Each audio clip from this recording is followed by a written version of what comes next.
Hey guys, good to see you. I'm glad you guys have decided to join me in the middle of the day. Usually I don't do this in the middle of the day, but I am. I decided why not give it a shot. See if people will show up.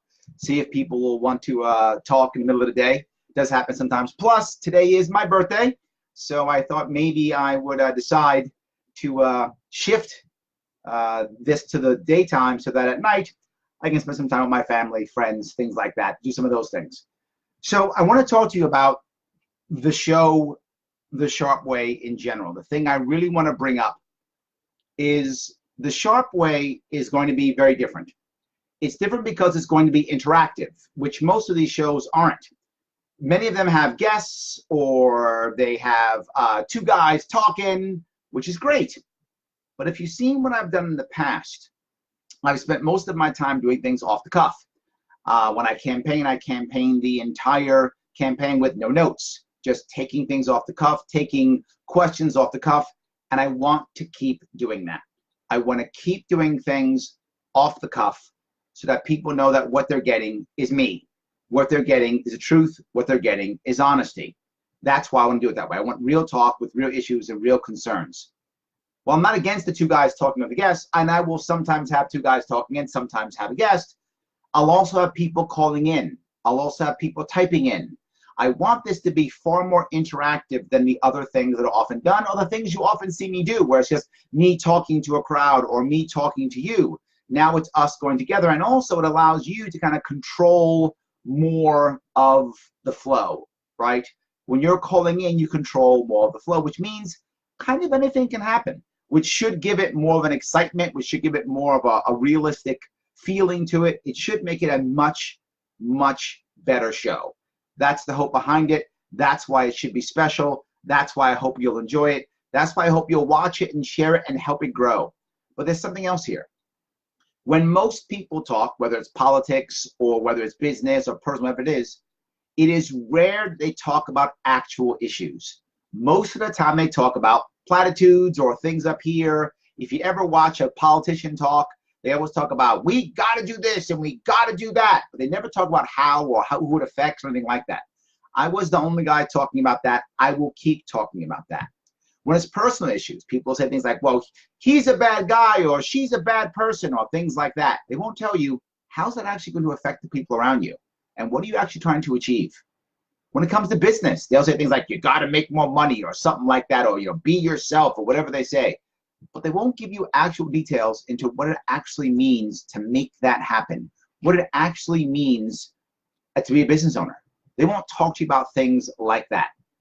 I will.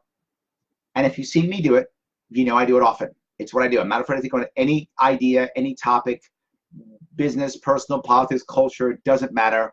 I'll take all of it on because I want us to be happy.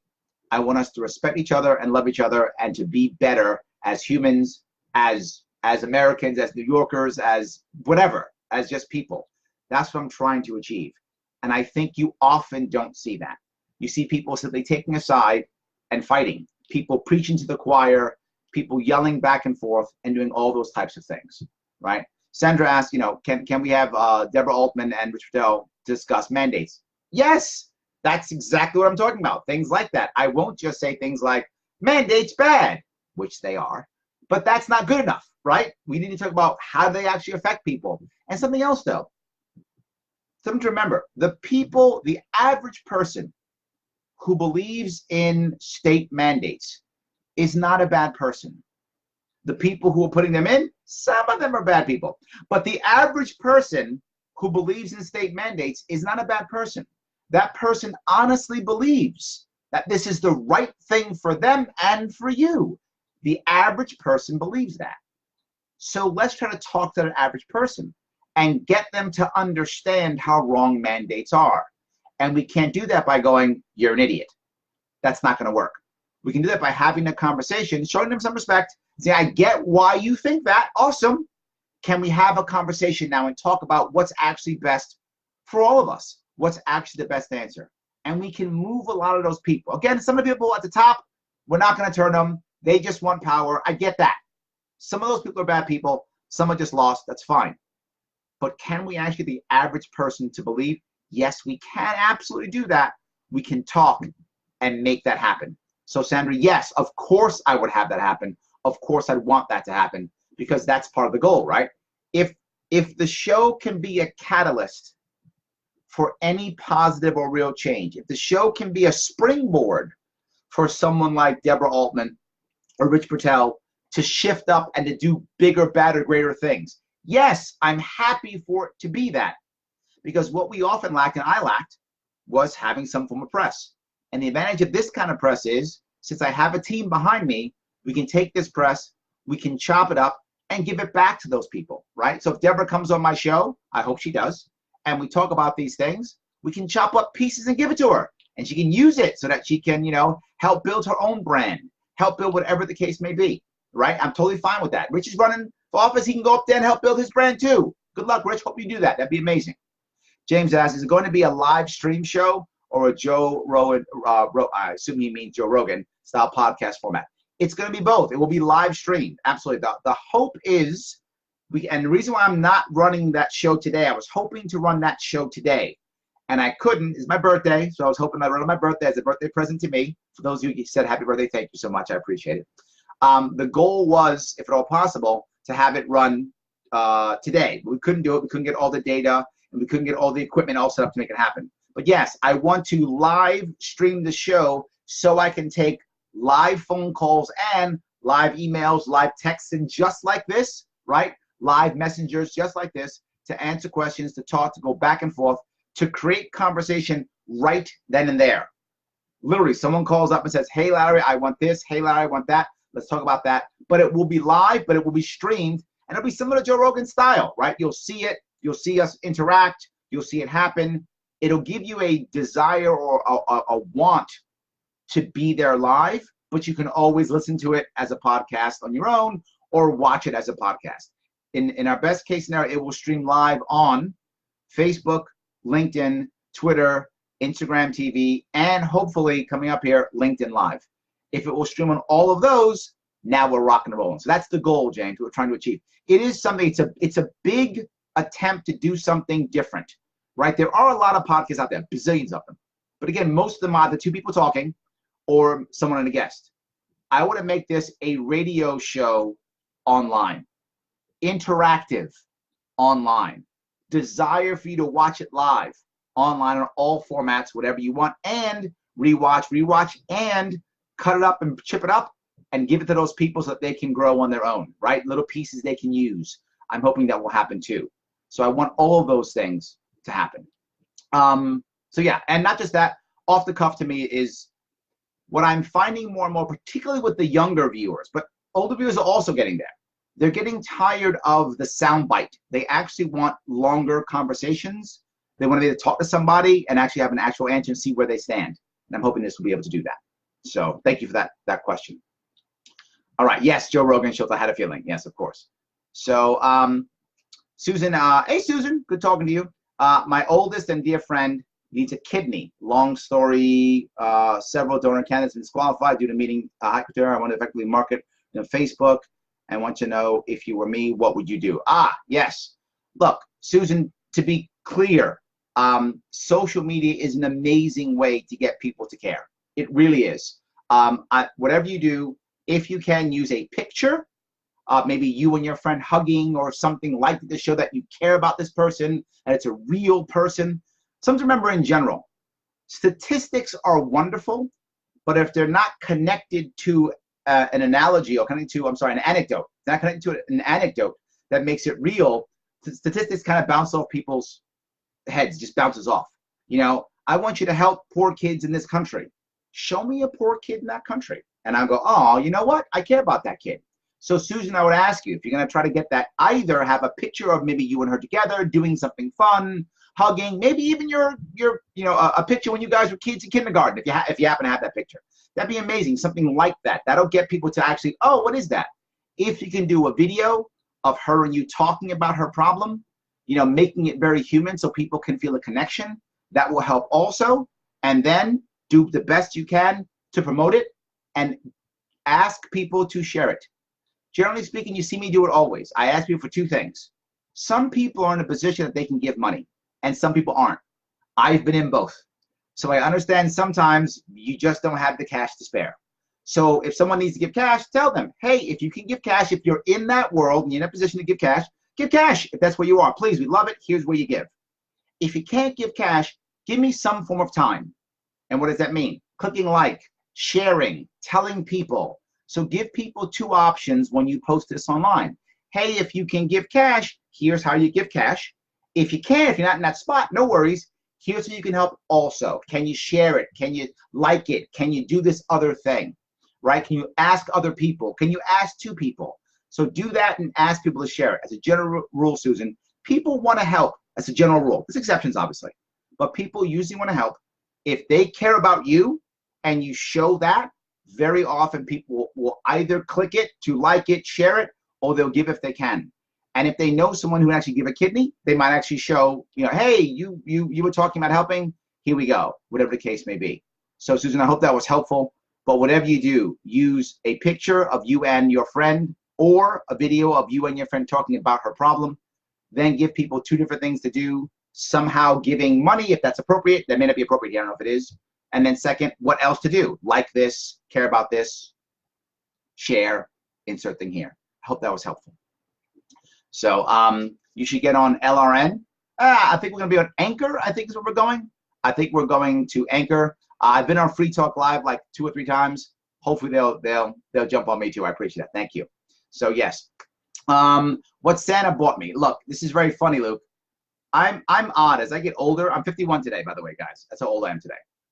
As I get older for my birthdays, I just want to be left alone. That's pretty much my birthday gift. Just leave me alone. I don't need a gift. I don't need cards. I don't need Santa to bring me anything. I'm pretty much good with just don't bug me today. So it's kind of how I am. I guess I'm getting old and ornery, I guess. But as I get older, I'm really much about just leave me alone today. And that's about it. So I like my birthday to just be my day, that I can do whatever I want. I get that. I'm pretty happy. I'm often pulled in many directions by many people, both family, friends, professional, political. I'm often pulled. And it's very rare I can go a day without being pulled in at least 4 directions. So if I can get a birthday where I do what I want, life is good. So that's what I want for my birthday, Luke. That's what I want. So yes. David, yes, thank you. I am still working. The ball game is not over. So yes. Susan also asked, "Do you breathe?" Yes, Susan, of course, Susan. I haven't seen you in forever. We should get together again. We should. So Laura says, "I regularly see about organs just being taken once you die because mostly they don't belong to you anymore." That's not 100% true. What's happened is, I think, did New York State do this already? There's either a bill to do this or they've done this already to where they've made organ donating the norm. So you have to now check to say you don't want to donate your organs. If you don't check to say you don't want to donate your organs, it is assumed you will. It is the old silence is consent, right? That's the law. I am against that. I think that's a terrible idea. Your organs are yours. I hope you donate them. I will donate mine. I would like you to donate yours, but I have no right to force you to donate anything that's yours. I can tell you you should, and I hope you follow my lead, but I have no right to take your organs for any reason whatsoever. So there is, I think it's a bill. I don't think it's been passed yet. I'm not sure, to tell you the truth. Someone I'm sure will correct me. That organ donating now, in the past as it was, you would have to click on your license and say, yes, I agree to being an organ donor, which I'm totally fine with that. If you voluntarily donate your organs, please do that. That's amazing, but it's your choice.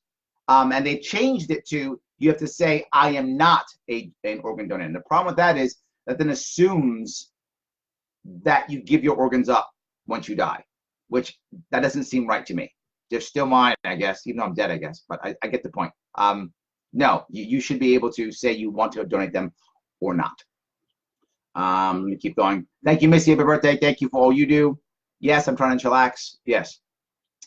Just pickle yourself in gin like me and nobody will buy. Very good. Yes, I could do that, but I'd rather not. So yes. Susan, I'm sorry. So you're taking care of a parent again? You are such a caretaker. You need to take care of yourself.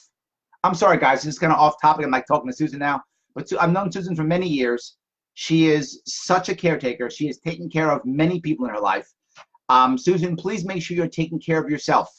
That's more important. Until you don't know this, there's a thing, right, where caretakers actually get sick and get ill because they spend so much time taking care of others that they don't take care of themselves. I'm not saying you're not taking care of yourself, Susan. I haven't seen you in years, so you might be doing a wonderful job.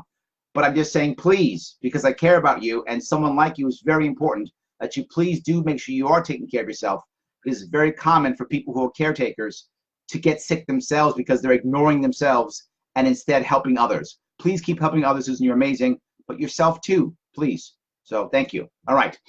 I am, yes. Let me make sure I can keep going here. Why would Cuomo go see the Women's World Cup team but fail to go to Fall 111? Yes. Wish you one, Larry. Thank you. Yeah, by the way, World Cup, Women's World Cup. I actually watched it. I'm not a massive soccer fan, and our men's team is just embarrassing. But our women's team, man, they kick ass. They are amazing. I watched the game. Like I was amazing. I watched the first game when I was in London when they played Thailand. I was watching. For those of you who don't watch women's soccer, it's fine. But if you want to watch good soccer, if you want to watch talented people play, the women's soccer team, U.S., is amazing. Like I literally DVR'd the game. And I'm not a big soccer fan, but that soccer I will watch all day long, right? I will watch all day long. So yes, great stuff. I would absolutely go see it. I love it. It's great. Yeah. All right. There we go. Susan taking care of herself. Awesome. Good. Let me keep going. When you were in the Marines, did you go to basic in the summer? And if so, I'm joining the Army and leaving in August. Do you have any training advice? Yes. Let me give you a couple things about basic training. I absolutely did go to Parris Island, South Carolina, in the 80s, in the summer, right after high school. Yes, I did. I was 17 when I joined up. I went right away in the summer, and it was brutal, but still good. I'll give you several things of advice. Number one, get into as best shape as you can before you go. You don't want to make boot camp the way you get into shape. I was thin when I went to Marine Corps boot camp already. I wasn't in perfect shape, but I was thinner. I was not heavy at all. I was thin. And when I got out of Marine Corps boot camp, believe it or not, I'm 5'11". When I got out, I weighed about 140 pounds. That's how thin I got. Right now, I weigh about 190. I am 50 pounds heavier than I was when I got out of boot camp. I was a rail. I was so thin. I lost so much weight in boot camp. But you should still, to the best of your ability, get in good shape now. That's number one. Number two, go out of your way to drink lots and lots and lots of water. And I mean drink lots and lots and lots of water to the point where you don't want to drink anymore. Drink lots of water. So that's physical. There's a mental piece. James, if you think of one thing during your time in any stressful situation, but particularly when you know it's going to end, right? I know it's 2 months. I know it's 6 weeks. I know it's a year, whatever that thing is. Number one thing, remember, it's temporary. Whatever pain, whatever problem, whatever issue that they put you through that gives you stress, remember, it's temporary. It will be over. Whatever they do to you, whatever that is, whatever stress they put you under, 4 months from that time, you'll be looking back going, I'm glad I went through it. It's over. There's the most important thing to remember. It feels when it's happening like it's the end of the world. It feels when it's happening like this will never end. It will. And remember, you're joining the Army, right? So literally, there's like 1 million people who've gone through this already just in the last couple of years, right? They've all survived. James, you can survive. Remember, it's temporary. I go through a lot of crap in my life, and many of you do too. And as I go through, what keeps me and what sustains me is it's temporary. It will go away. The pain will go away. It's all good. Hope that was helpful. So thank you. Happy birthday again. I appreciate it. Yes. And yes, I was no Hollywood Marine. That's right. If you went to the Marine Corps over there, Hollywood Marine. All right. Dion says, what about the beard? Yes. Yeah, I'm keeping the beard for now. Maybe I should get rid of it. I don't know. Just give me some gray. I look younger without it, so maybe I'll get rid of it. I don't know. It's just laziness to keep it, to be forward with you. It's a pain to constantly shave, so it's more lazy than anything else. So Deanna, I appreciate the question, but really it's just for that. Yes, it's just for that. So yeah, so thank you anyway. So Missy, oh my God, many situations are temporary. This is applicable to so many things in life. So remember that. Yes, Missy, let me give you a theory that I live on in general, and that is everything is temporary. I read a book many years ago, and I think it was the 90s maybe, and it was a book by a gentleman called Miyamoto Musashi. He was the greatest swords fighter in Japanese history. In fact, his picture is right here, right? That's Miyamoto Musashi right there. Many of his quotes from his book, The Book of Five Rings.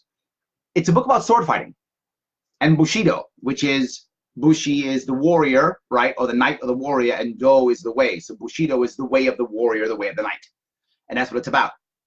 And one of the things he talks about is that everything is ephemeral, right? And you become the most powerful when you understand that you're already dead.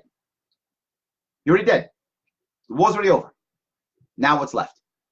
And when you have that style of thought, which is what I have often, I often feel that way, right? I realize two things. Number one, everything's temporary. Joy is temporary. Pain is temporary. So when I have a joyous event, I embrace it because it's going to go away. When I have a painful event, I push through it because it's going to go away. Everything is temporary. That's how it works. Right? When I get that, I'm already gone. War's already over. I'm already dead. And it sounds cruel. It sounds harsh. But when you really take that into your world, you have two things. That was the first. The second one is only two things matter. It's the second piece of that. One is how people think of me, my legacy. Right? What's on my tombstone? What I leave behind. That's number one. And the second thing is this moment right now. This moment right now matters. And my legacy. Everything else is ephemeral. Goes away. Has no real value. It goes away. Which is why many people tease me all the time and they say, Larry, you know, when I talk to you, when I sit with you, I feel like you're all in, like you're really talking to me. It's because I am. I honestly believe that when I'm in front of you, it's me and you. It's me and you. Everything else goes away. Me and you, because that's what matters. Right now matters, and my legacy. And if I take right now more seriously, like right now I'm doing this, right now, I take this seriously, right now. If I do right now better, my legacy by default will be better. If I connect to more people one-on-one right now, my legacy by default will be better. So I fix my legacy by focusing on right now because everything is temporary. Everything goes away. If you see me when I'm happy, I'm openly happy. I don't have a problem showing my emotions. Many of you see me show my emotions all the time. Why? Because I have joy now. I want to enjoy my joy. I want to get it. I want to like it. I want to be here because guess what? It's going away. A guy once told me, I don't remember where I got this from. He said, Larry, life is basically two situations. A tugboat full of shit coming at you or a tugboat full of shit going away from you. Right? That's what it is, right? So it's either coming at you or going away. Either I just got out of it or it's or it's coming at me now, I'm going to get it. Either one, which is fine. I get that. Life is full of both joy and pain. The pain is temporary and so is the joy. All that matters is right now and my legacy. So Missy, I hope that was helpful in how I think and where my head is. And you'll see many things I do. And when you guys talk to me, it's kind of how I think. It's where my head is. So good. All right. So I'm keeping the beard. Perfect. All right. Good. Yes. Did Okinawan Japanese culture affect who you are a lot today? It did not. Not really. It really didn't. No, I was there for a bit. No, that's not true. Hold on. No, Laura, you know what? It did. It did. In a very odd way. Being overseas for so long, I was in the Philippines, Japan, China, Korea, overseas a bit, and across the country many times as a Marine. The one thing I did is I actually gained more of a respect and understanding of what it is to be American by not being in America. Right? When you're in America, you take it all for granted. But when you're not in America, all of a sudden then it's like, oh yeah. I remember one specific thing. I was in a class teaching English, by the way. I was an English teacher in Japan for a while too. So I'm teaching English, and something happened where someone was burning our flag someplace, wherever it was. I forgot what it was. And one of the students, his adult students, said, you know, Larry, why do you Americans get so mad when people burn your flag? He's like, we don't care if Japanese you burn our flag. We don't care. You burn our flag all day. We don't say a thing. I said, that's why they don't burn your flag, because nobody in Japan cares if you burn your flag, right? That's why no one, you don't see people burn the Japanese flag, because Japanese go, whatevs, they don't care. But the question was, why do we care versus why the Japanese don't care? And I explained it to him. And this was enlightening for me then, and it still is for me today. The Japanese are much more of a homogenous society, meaning they go to the exact same schools, they read the same books, they're mostly the same religion, they're mostly the same culture, they mostly watch the same TV shows, they all speak the same language, they've been in the same island for literally thousands of years, their culture is, you know, at least 2,000 years old, et cetera, et cetera, et cetera. So they are bound by many things besides some flag. If their flag went away, they're still bound. If their symbols went away, they're still bound by many other aspects of their life and their culture. Not Americans. Americans, we don't have the same religion or same background or same books or same schools or same anything.